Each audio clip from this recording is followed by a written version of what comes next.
we are ready for our next session. Live from the SDG Media Zone at the 80th session of the United Nations General Assembly here in New York. If I could ask everybody to quiet down a little bit. Our next speakers are ready, and this session is on investing in rural people in Africa and beyond. And I will hand right over to Monicah and Ndung'u from the Nation Media Group. Thank you. Hello. Good afternoon, and welcome everybody.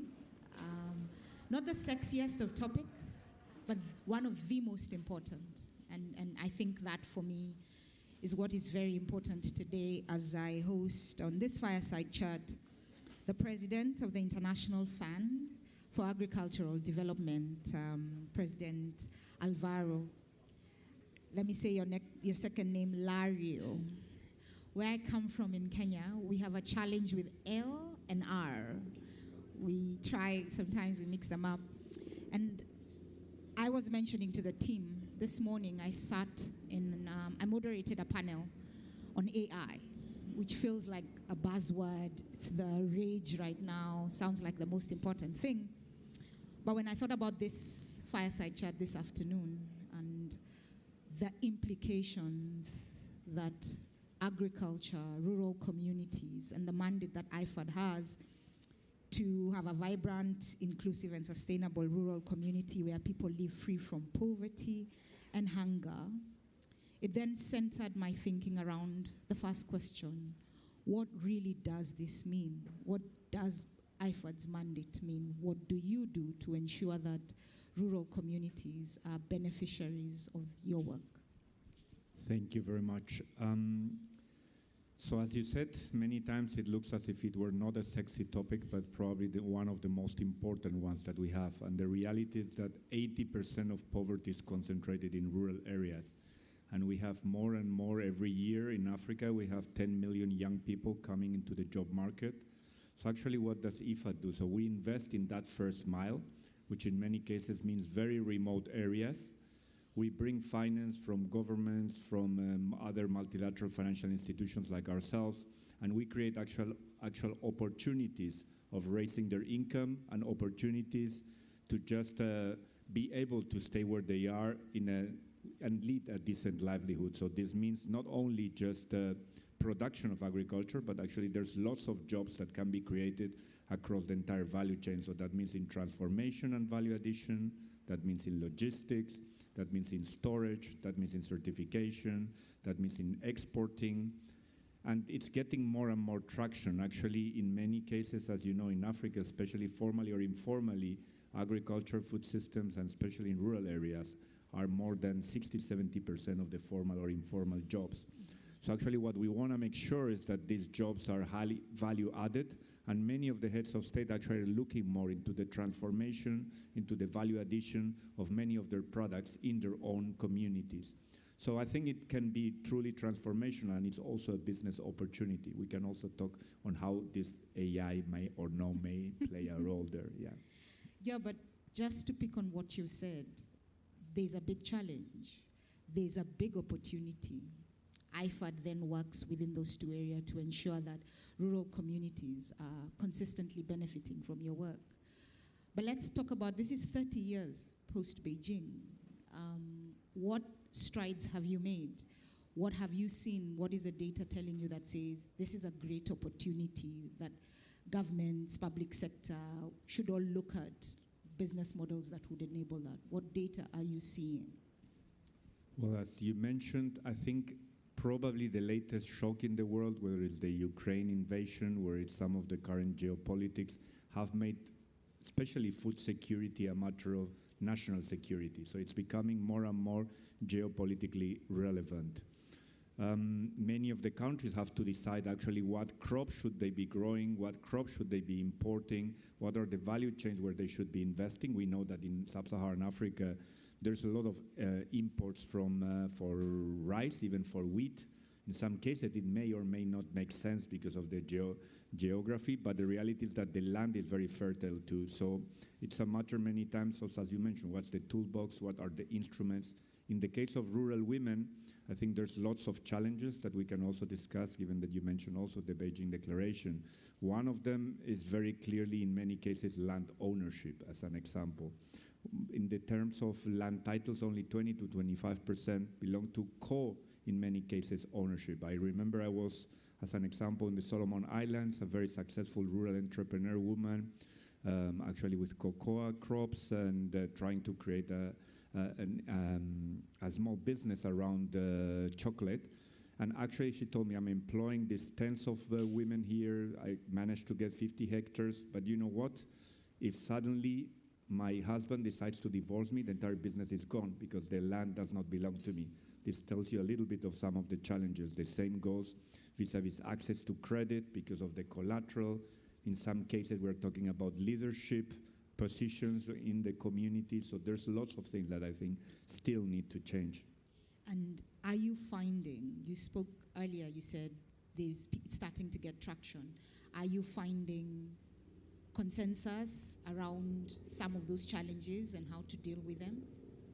Well, what we need actually is investments and political goodwill. And we are starting to find that some African leaders are actually also placing it as a priority. As an example, in Ethiopia, it has just become self-sufficient in wheat. We know, for example, also Benin is working very well in a number of crops. Rwanda has also been investing significantly in agriculture. So there's a number of success stories behind, but it always takes the leadership, but above all, investments. Advocacy is very nice. Here, especially, we advocate a lot.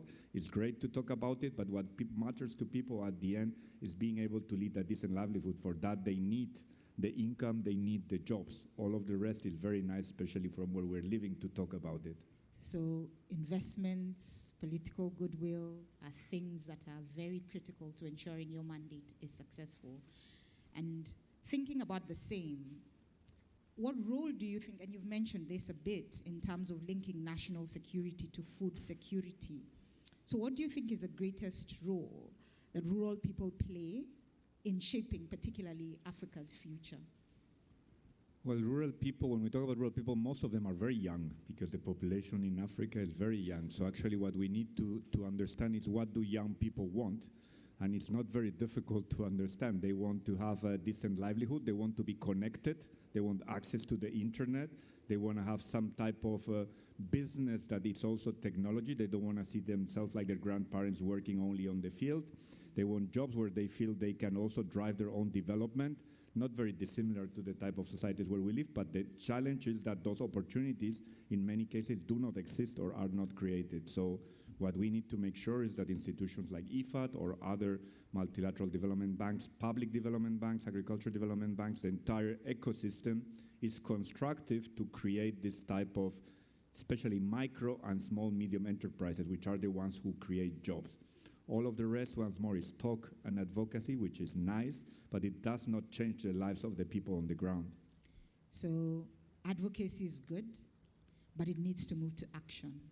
And action here is creating opportunities for those young people to persistently see that agriculture is a way for sustainable development for them. Is that correct? That's correct, which means also it's a very, when we talk about the funding, and we can talk about how much there is in official development assistance in agriculture, which is very small, 10 to 15 billion per year. What the needs are, it's in the hundreds of billions. So it's very clear even the governments themselves only can support, and especially in Africa where the debt interest is eating a lot of their own expenses. It's only a small part of the investment. What we need to make sure is that there's a local ecosystem on private sector and that also global companies are able to come into these countries. I was just before on a lunch with the president of Botswana and how he's trying to create, as an example, that ecosystem. He's an entrepreneur himself. But I think the reality is that there needs to be that type of ecosystem, financial mobilization that allows farming to become a business. So it's about soil, it's about access to water, access to land, but also access to credit, because these are businesses and farming is a business. We cannot continue talking in this center about subsistence farming. We have to talk about productive farming and ability of many of these firms to grow as businesses, to be able to export and also to cater to the local needs. We cannot be in the 21st century and still have majority of countries in Africa not being self-sufficient to be able to feed their population. And based on that, and in looking at sufficiency to be able to meet the needs, the food needs for the continent, what role do you see women playing, and how do you see them being included in development, women particularly? Well, women are fundamental. I mean, obviously, when women receive in their communities the ability of earning certain income, that changes the nutrition of their own families, it changes the education of their own families, and in many cases, we can talk about transformation if you want to talk more on the advocacy or the general talk on gender. I think there was a talk before on gender equality. The challenge is that relates to norms, to culture, and that's more medium term. But first of all, I can tell you, because I've been in many of these remote areas, the moment that the women start to earn the money and that they are bringing that money, it changes completely the relationship also in the families, and it also changes and has impact in terms of nutrition, education, and other aspects in the community. And how are you ensuring that this information is consistently communicated about that particular connection between rural women and what changes in the family when they are able to then practice agriculture in a sustainable way? Well, I think the research, the data is there, but it's not enough. You can go to many of these countries and they have their own norms, their own cultures, and their own practices. You cannot just, by bringing your data, you're not going to transform it. I mean, you have to also bring the ability of showcasing it. For us, that means in many cases also working with women association, working in the communities by giving them the voices, trying to get in the farmers organization more leadership of women. This is what transforms. Once more, talking about it or bringing the data is not going to transform the communities themselves, neither the governments, because they are sovereign governments and they're sovereign countries, so they also decide how they want to go forward. Okay, so you mentioned earlier about the barriers. So you spoke to land, finance. Let's talk a bit about technology. Do you see technology as a big barrier to ensuring that IFAD meets its mandate? So when we talk about technology, we have to think that most of these rural communities, which in many cases, as I said, is where poverty is, do not have the connectivity, neither the access, nor the affordability of many of these cases. We are working, obviously, with many of them on trying to provide them with smartphones, with certain applications that allows to cut intermediaries for them to earn more money. The same goes vis-a-vis usage of water. Obviously, technology can be a solution, but in many of these places, we have to also be aware of what type of rural communities we're talking. It's not the same a middle-income country than a least developed or a country suffering certain fragile situations. And for that, and for AI, and now AI is the buzzword everywhere, you need data. And in many cases, we don't have access to that data. So it does not matter what type of algorithm, what type of large language model you use, because the data are not available. However, geospatial technology, drip technology, there's many things that technology can support.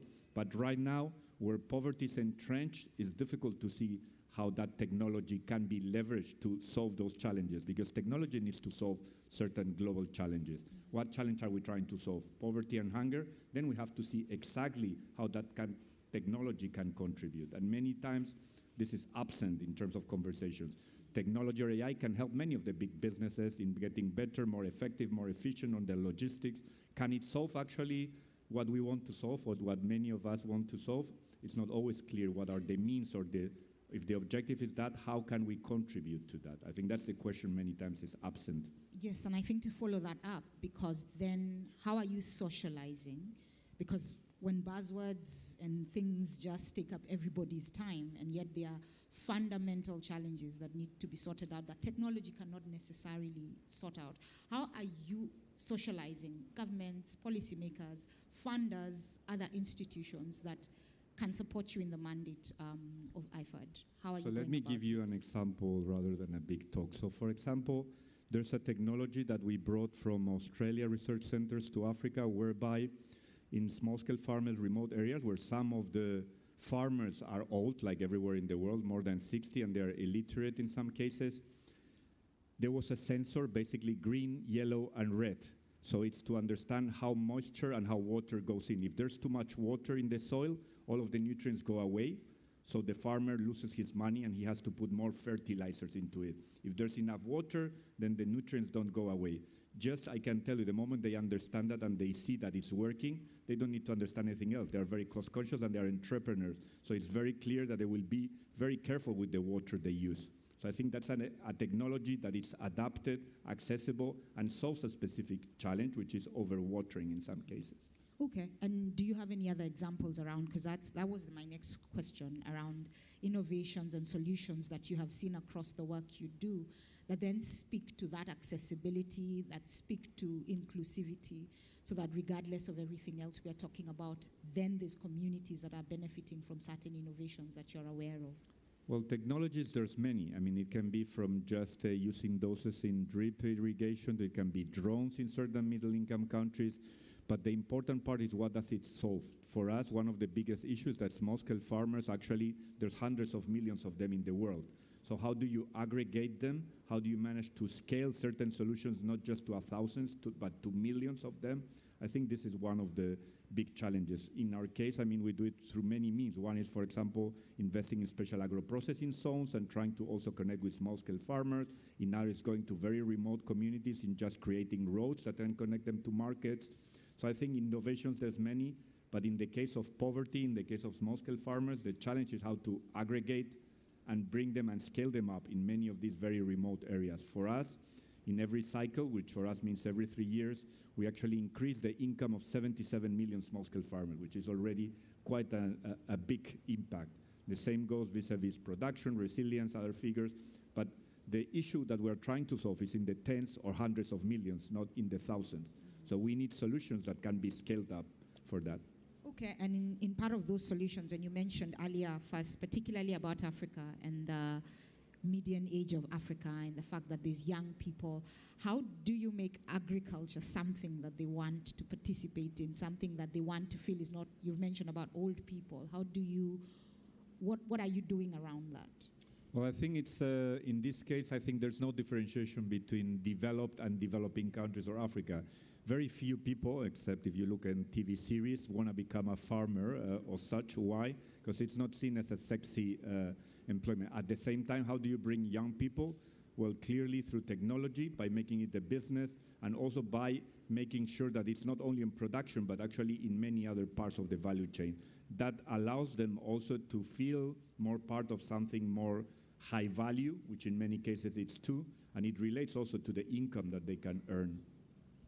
And maybe to ensure that the young people find this, you've talked about value chains.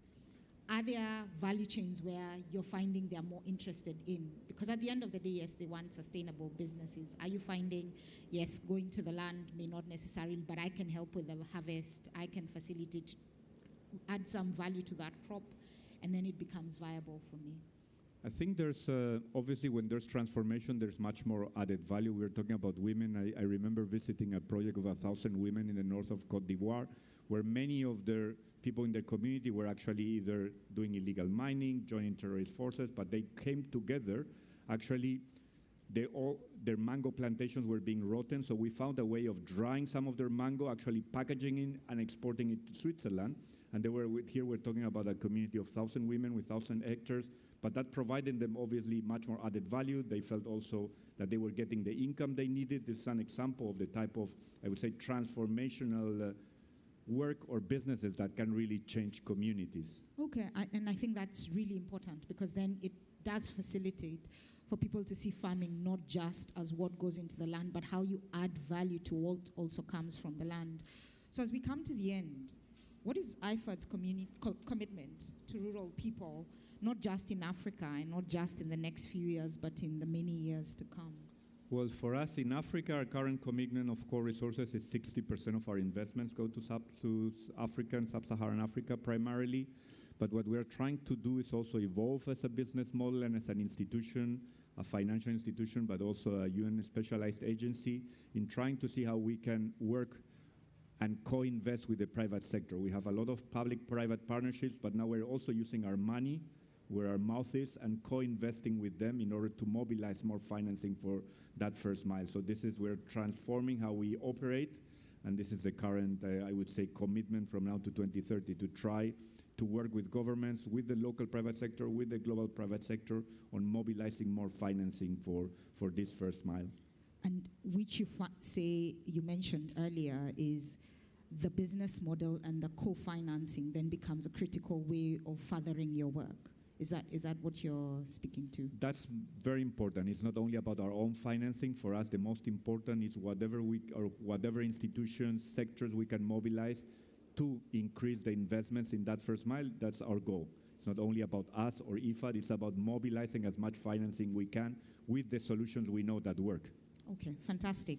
The last thing to ask you is, how do we hold ourselves accountable? You've spoken to the fact that it's not just about talking, it's not just about advocacy, it's about action. How then do we hold ourselves accountable to ensure that these rural communities we are speaking to get to benefit from the things that co-financing can do? So for us, that means measuring our impact. So basically, we have 15% of our projects go through very complex and I would say very methodological impact measurement, and we can tell our donors, we can tell our, that's why I was mentioning some figures, the governments with whom we work, what has been the impact of the projects that we have been doing in terms of production, of resilience, of income, and I think that's what matters, that you can show those results. And we come to the end of our fireside, and I want to say the work you do is extremely important. And I think for me is how to ensure that the partners you're seeking, the co-financing models you're looking, and how we then report the impact is being able to then continue furthering your work. Because at the end of the day, this work is what feeds everything else that we intend to do. So thank you very much, and your time is appreciated. Thank you for having me. Thank you.